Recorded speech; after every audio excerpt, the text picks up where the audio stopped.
Everyone, चलो आज आपको घुमाने ले चलते हैं, वो भी ट्रेन से, है ना। चलो, तो ट्रेन से घूमने नहीं जाएंगे, एग्जाम्पल देंगे दो दोस्तों का जो ट्रेन से कहीं जा रहे हैं।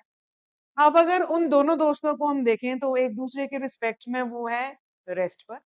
लेकिन अगर प्लेटफॉर्म पे बैठा हुआ कोई व्यक्ति है, कोई पर्सन है, वो उनको देख रहा है, तो उस प्लेटफॉर्म पे बैठे हुए व्यक्ति के हिसाब से वो जो दोनों लोग हैं वो मोशन में है। ठीक है, तो इन्हीं सारे कॉन्सेप्ट्स को अच्छे से जानने के लिए हम आज पढ़ेंगे motion in a straight line. अपना पेन और पेपर निकालो और इम्पोर्टेंट पॉइंट्स नोट कर लो, क्योंकि आज बहुत सारे कॉन्सेप्ट्स को बच्चों हम क्लियर करेंगे। Okay, first of all, motion in a straight line क्या होता है? अगर कोई भी ऑब्जेक्ट, ऑब्जेक्ट का मतलब क्या है? ऑब्जेक्ट हो सकता है, मैं हो सकती हूँ, ऑब्जेक्ट हो सकता है कार, व्हीकल, आप ऑब्जेक्ट हो सकते हैं। मतलब फिजिक्स की मोशन की अगर हमने अंडरस्टैंडिंग बनानी है, अगर कोई आदमी भी चल रहा है तो हम यही वाला कॉन्सेप्ट यहाँ पर लगाएंगे कि वो आदमी भी एक ऑब्जेक्ट है और वो चलता जा रहा है। अगर कोई ऑब्जेक्ट एक स्ट्रेट लाइन में चल रहा है तो इसका मतलब वो मोशन, कैसा मोशन एग्जिबिट कर रहा है? ही और शी और it is exhibiting the motion in a straight line. जैसे कोई सीधे स्विमिंग कर रहा है, motion in a straight line. सीधे गाड़ी से जा रहा है, motion in a straight line. पहाड़ों पे जा रहा है तो motion in a straight line नहीं हो सकता। ठीक है, अब अगर वो रेलगाड़ी से जा रहा है, सीधे एकदम सीधा ट्रैक है, that is also example of motion in a straight line. ठीक है, अब नीचे से मैं एक कोई ऑब्जेक्ट उठाऊं, बॉल उठाऊं, बॉल ऊपर फेंकूं और उसी लाइन में वो वापस आ जाती है, this is also motion in a straight line. मैं बॉल को पकड़ूं और बॉल को ऊपर से नीचे ड्रॉप कराऊं, this is also motion in a straight line. So these are the certain examples of motion in a straight line. Okay, अब इसको और डिटेल्ड में समझने के लिए हमें सबसे पहले समझना पड़ेगा कि पोजीशन क्या होती है। What is a position? ठीक है, क्यों? क्योंकि पोजीशन से ही हमें ये पता चलता है कि हमारी जो बॉडी है वो मोशन में है या फिर हमारी जो बॉडी है वो रेस्ट में है। ये कैसे पता चलेगा? ये हमें पता चलेगा पोजीशन से। अब हम समझने की कोशिश करते हैं what is position. So position is the distance and direction of an object. समझने की कोशिश करेंगे। इट इज द डिस्टेंस, पहली चीज क्या आ गई? डिस्टेंस। दूसरी चीज क्या आ गई? Direction. So it is the distance and direction of an object from a particular reference point. अब भाई ये नई चीज आई, ये रेफरेंस पॉइंट क्या है? ये रेफरेंस पॉइंट कोई भी एक ऐसा फिक्स्ड पॉइंट है जहां से हम विजुअलाइज करते हैं ऑब्जेक्ट। हम ऑब्जेक्ट को विजुअलाइज करते हैं और ये देखने की कोशिश करते हैं कि जो ऑब्जेक्ट है वो रेस्ट पर है या मोशन पर है। अब अगर उस रेफरेंस पॉइंट से देखने पर ऑब्जेक्ट मूव कर रहा है तो इसका मतलब वो ऑब्जेक्ट कैसा है बेटा? मोशन में है। अब अगर हम इस एक रेफरेंस पॉइंट से देखते हैं उस ऑब्जेक्ट को और वो ऑब्जेक्ट रेस्ट पर है, रेस्ट पर मतलब स्टेशनरी है, वो हिल नहीं रहा है, वो मूव नहीं कर रहा है, तो इसका मतलब वो ऑब्जेक्ट कैसा है? The object is at rest. Object का ये पता लगाने के लिए कि वो मोशन में है या वो रेस्ट पर है, हमें एक रेफरेंस पॉइंट चाहिए ही चाहिए। Okay, moving on to the next. So these are the simple definitions.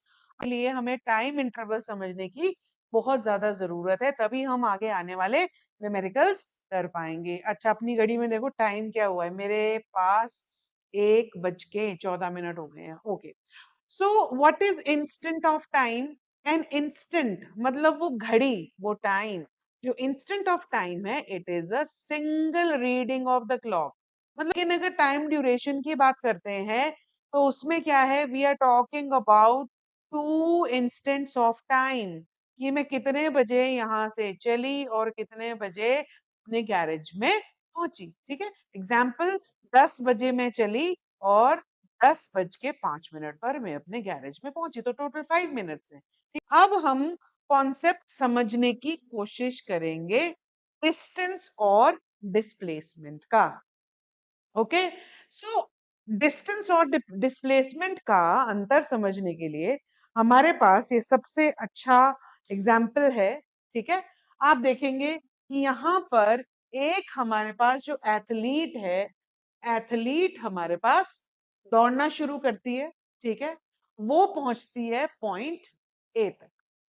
ठीक है, पहले उसने ओ से लेकर बी तक 20 मीटर की डिस्टेंस कवर की, फिर बी से लेकर ए तक 60 मीटर की 60 मीटर्स की डिस्टेंस कवर की। Then the athlete is coming back and reaching point B again. इतना ही केस इसमें दिया है आपकी एनसीईआरटी में। अब हम यहां से समझने की कोशिश करेंगे बेटा कि डिस्टेंस और डिस्प्लेसमेंट में क्या अंतर है। When we talk about distance, we are talking about total distance covered.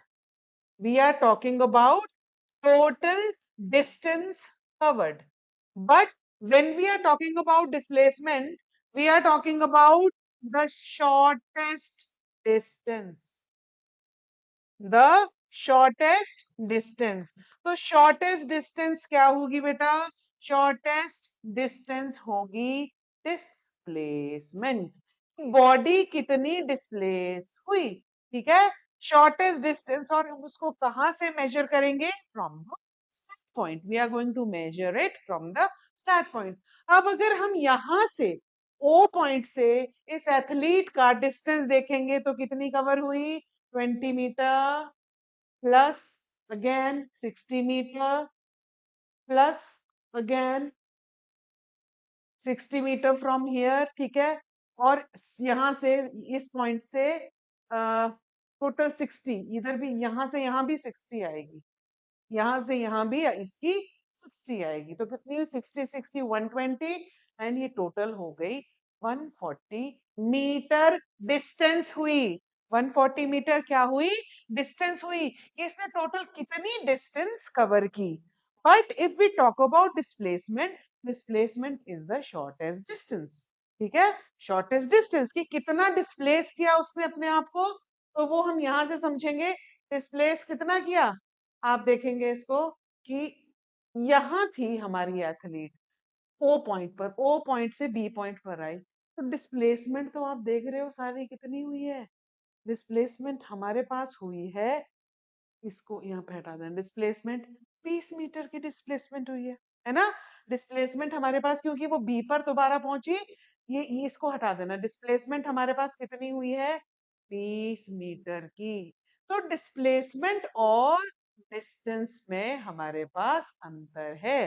ठीक है, डिस्प्लेसमेंट है कि कितनी शॉर्टेस्ट डिस्टेंस कवर की है। ठीक है, तो यहाँ पर शॉर्टेस्ट डिस्टेंस 20 मीटर है। अब इनमें सिमिलैरिटी क्या है? सिमिलैरिटी है कि इनकी यूनिट्स सेम है, इनकी यूनिट्स सेम है। अब इसमें डिफरेंस क्या है? डिफरेंस इसमें ये है कि जो डिस्प्लेसमेंट होती है वो जीरो भी हो सकती है। डिस्प्लेसमेंट कैन बी जीरो, जबकि हमारी जो डिस्टेंस है, डिस्टेंस कभी भी जीरो नहीं हो सकती। Distance can never be zero. तो जी, अब हम बात करेंगे फिजिकल क्वांटिटीज की।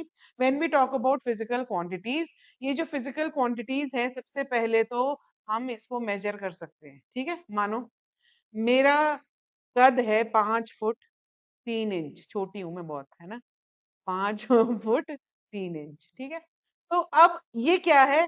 5.3 इंचेस, है ना। तो 5.3 क्या हो गया? जो भी आपका नंबर है वो हो गया हमारा magnitude. So the physical quantities are the measurable properties. इसमें दो कंपोनेंट्स होते हैं, पहला कंपोनेंट है नंबर, दूसरा कंपोनेंट है यूनिट। ठीक है, नंबर को हम हमेशा क्या बोलेंगे? मैग्नीट्यूड बोलेंगे। जैसे मास को मेजर करते हैं किलोग्राम्स में, तो 10 क्या है? मैग्नीट्यूड है। टाइम सेकेंड्स, सेकेंड्स क्या है? यूनिट है। और 2 क्या है? मैग्नीट्यूड है। टेम्परेचर 30 क्या है? मैग्नीट्यूड है। सेल्सियस क्या है? यूनिट है। ठीक है, तो ये सारी फिजिकल क्वांटिटीज होती हैं।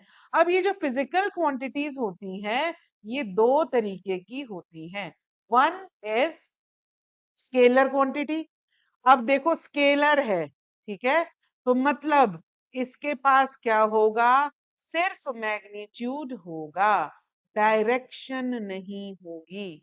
अब इससे हम क्या समझते हैं, इससे हम ये समझते हैं बेटा, अगर मेरा जो मेरी जो हाइट है, मैंने कहा मेरी हाइट है 5.3 इंच, मैंने कहा मेरी हाइट है 5.3 इंच। अब वो हाइट, मेरी हाइट एक सिर्फ मैग्नीट्यूड है, वो डायरेक्शन थोड़ी नहीं है कि मेरी डायरेक्शन ईस्ट की तरफ 5.3 इंच, मेरी डायरेक्शन साउथ की तरफ 5.3 इंच, ऐसा नहीं है।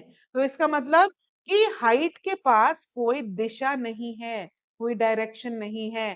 तो जिस भी फिजिकल क्वांटिटी के पास कोई डायरेक्शन नहीं होगी, उसको हम बोलेंगे स्केलर क्वांटिटी। और जिस भी फिजिकल क्वांटिटी के पास कोई डायरेक्शन भी होगी और मैग्नीट्यूड भी होगा साथ साथ में, उसको हम कहते हैं वेक्टर क्वांटिटी। जैसे डिस्प्लेसमेंट, हमें पता है कि डिस्प्लेसमेंट किस तरफ हुई, बॉडी, है ना, जैसे वेलोसिटी, जैसे फोर्स, है ना, हमें पता है कि अगर हम फोर्स लगाएंगे, एक हम किसी ऑब्जेक्ट में फोर्स लगाएंगे तो वो थोड़ा सा आगे मूव करेगा, तो इसका मतलब उसकी कोई पर्टिकुलर डायरेक्शन है।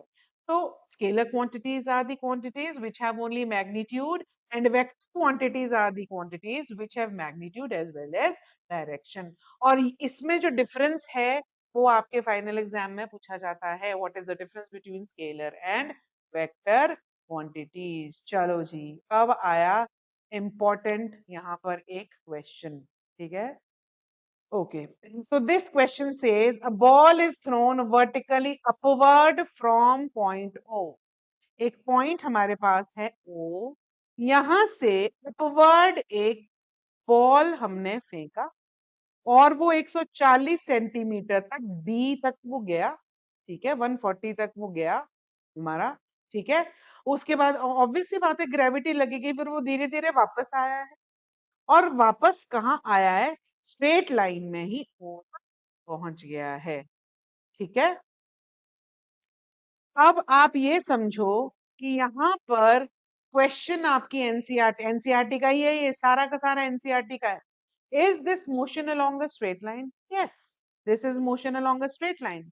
क्यों ये स्ट्रेट लाइन का मोशन है? तो इसका मतलब यही नहीं है कि अगर स्ट्रेट लाइन मोशन होगा तो वो सीधी चलती रहेगी, अगर स्ट्रेट लाइन मोशन होगा तो वो अपवर्ड चलती रहेगी। मतलब वो ऊपर गई, ठीक है, और उसी पाथ में नीचे आई।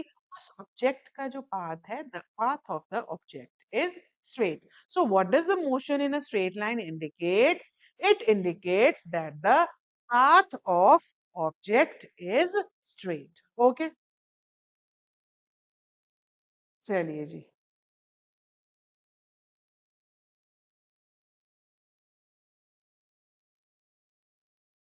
आपके सिलेबस में, आपके एनसीईआरटी में ये एक क्वेश्चन है, ठीक है, ये आपके एनसीईआरटी में क्वेश्चन है।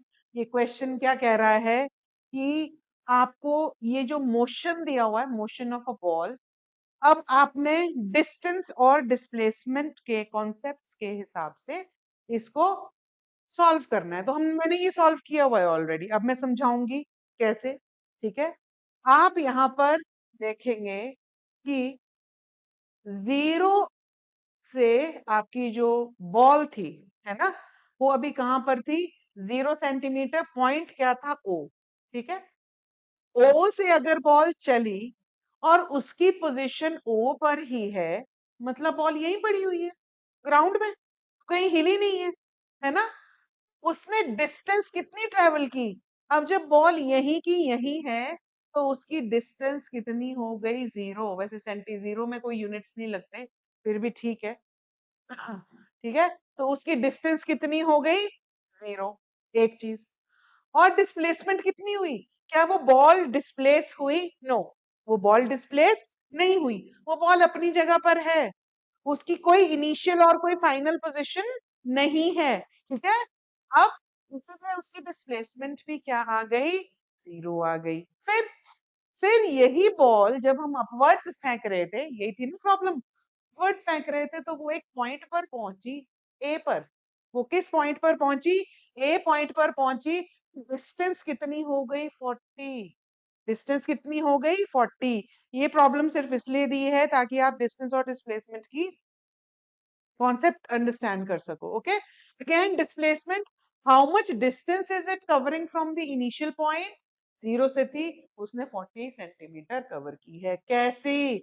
Upwards, 40 centimetre upwards. इसीलिए हम कह रहे हैं अपवर्ड्स मतलब हम डायरेक्शन भी बता रहे हैं।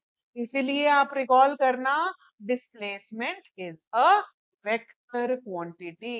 वेक्टर का मतलब क्या है कि इसके पास मैग्नीट्यूड भी है, 40 सेंटीमीटर एक वैल्यू है इसके पास, एंड इसके पास डायरेक्शन भी है, डायरेक्शन अपवर्ड्स, ऊपर की तरफ। देन फिर पहुंचा ये पॉइंट बी पर, बी पर पहुंचा, कितना था 140 सेंटीमीटर, बी पर पहुंचने पे कितना था 140 सेंटीमीटर। अब उसने डिस्प्लेसमेंट भी इतनी हुई, इनिशियल पॉइंट जीरो था, डिस्प्लेस हुई 140 सेंटीमीटर अपवर्ड्स। ठीक है, अब फिर सेकंड पहुंचा ये सी पर। अब यहां से बी तक जब ये गया, बी से वापस आया है ये पॉइंट सी पर। अब जब ये वापस सी पर आया तो डिस्टेंस कितनी हुई, एक तो 140 ऊपर तक थी बी तक, 140 कहां से थी, from point O to B. Now यहां से यहां तक अब 140 में ऐड कितनी हो गई 80, टोटल कितनी आ गई 220। तो कितनी हुई 220, क्या हुई डिस्टेंस, कहां पर पहुंचा था पॉइंट सी तक। अब डिस्प्लेसमेंट कितनी हुई 80 सेंटीमीटर। क्यों, द शॉर्टेस्ट डिस्टेंस कितनी है 80 सेंटीमीटर, कहाँ अपवर्ड्स। फिर वो बॉल वापस दोबारा ग्राउंड पर आई, तब हमारी जो डिस्टेंस थी, पहले उसने 140 कवर की बॉल ने, फिर वापस आया 140 दोबारा कवर की, डिस्टेंस हमारी हुई 280, बट डिस्प्लेसमेंट जीरो। क्यों, because displacement is the position from initial to final point। Initially भी वो बॉल यहीं पर थी, ऊपर से वापस जब आई फाइनली भी वो बॉल वहीं पर थी, तो डिस्प्लेसमेंट क्या हो गई जीरो। यहां से बेटा हम एक बहुत इंपॉर्टेंट कंक्लूजन निकालते हैं, that displacement can be zero, लेकिन डिस्टेंस जीरो नहीं होती। डिस्प्लेसमेंट हमेशा जीरो हो सकती है, डिस्टेंस जीरो नहीं हो सकती। चलिए आगे चलेंगे। अब ये जो टेबल था, इसके बेस पर ये एनसीईआरटी क्वेश्चन है कि डिस्प्लेसमेंट के बारे में बताना। ये जितने भी क्वेश्चन हैं, आंसर अबाउट द फॉलोइंग, ठीक है, तो इट इज नेवर जीरो। ये सारी स्टेटमेंट्स किसके बारे में है बेटा, ये सारी स्टेटमेंट्स डिस्प्लेसमेंट के बारे में है। क्या डिस्प्लेसमेंट कभी भी जीरो नहीं होती, ये गलत है। क्यों, yes, because displacement can be zero. यहां से हम एक कंक्लूजन निकालते हैं, डिस्प्लेसमेंट कैन बी जीरो। दूसरा, its magnitude can be greater than the total distance travelled. No, आप ध्यान रहे कि डिस्प्लेसमेंट या तो डिस्टेंस से कम होगी या उसके बराबर होगी। डिस्प्लेसमेंट कभी भी डिस्टेंस से ज्यादा नहीं होगी। डिस्प्लेसमेंट या तो होगी किससे, डिस्टेंस से, या फिर डिस्टेंस से बराबर होगी। तो this statement stands wrong. Its magnitude is less than और equal to total distance travelled. Yes, this is correct. क्यों, हम अभी कह चुके हैं that displacement can be less than or equal to the distance covered. Its magnitude is less than total distance traveled in every case. No, सही है, ये गलत है।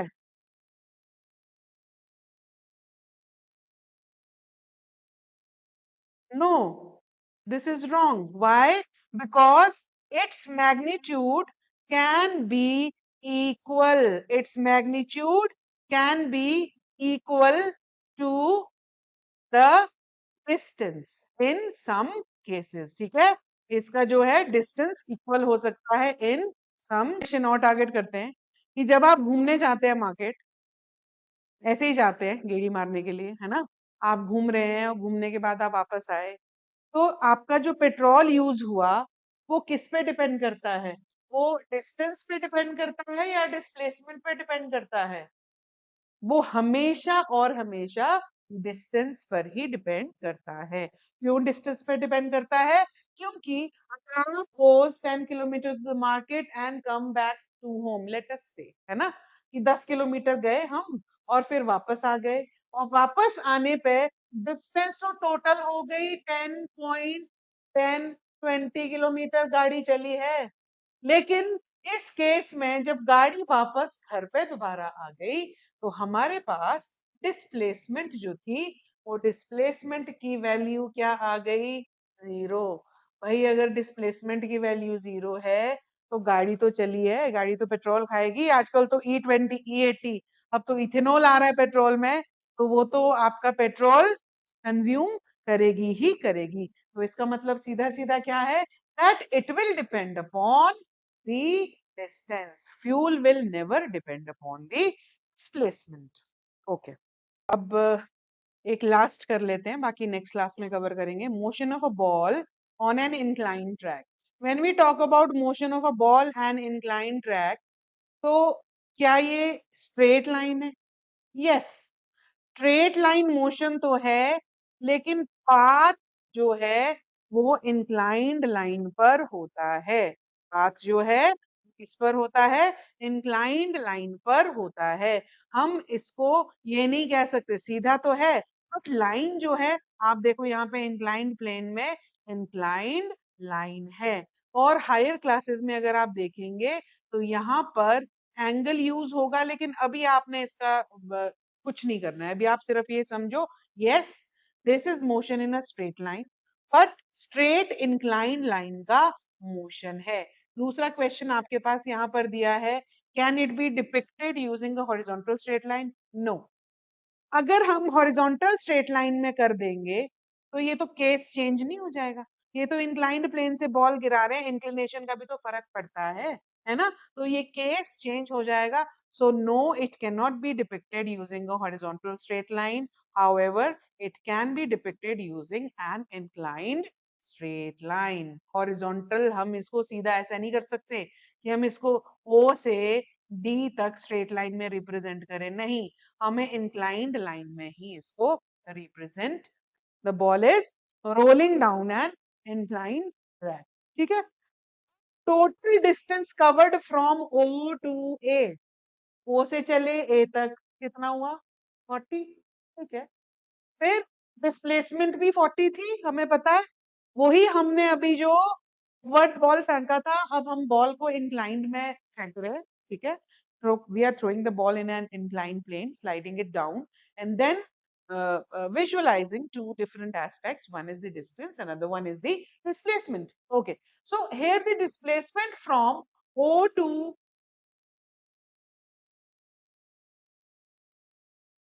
A.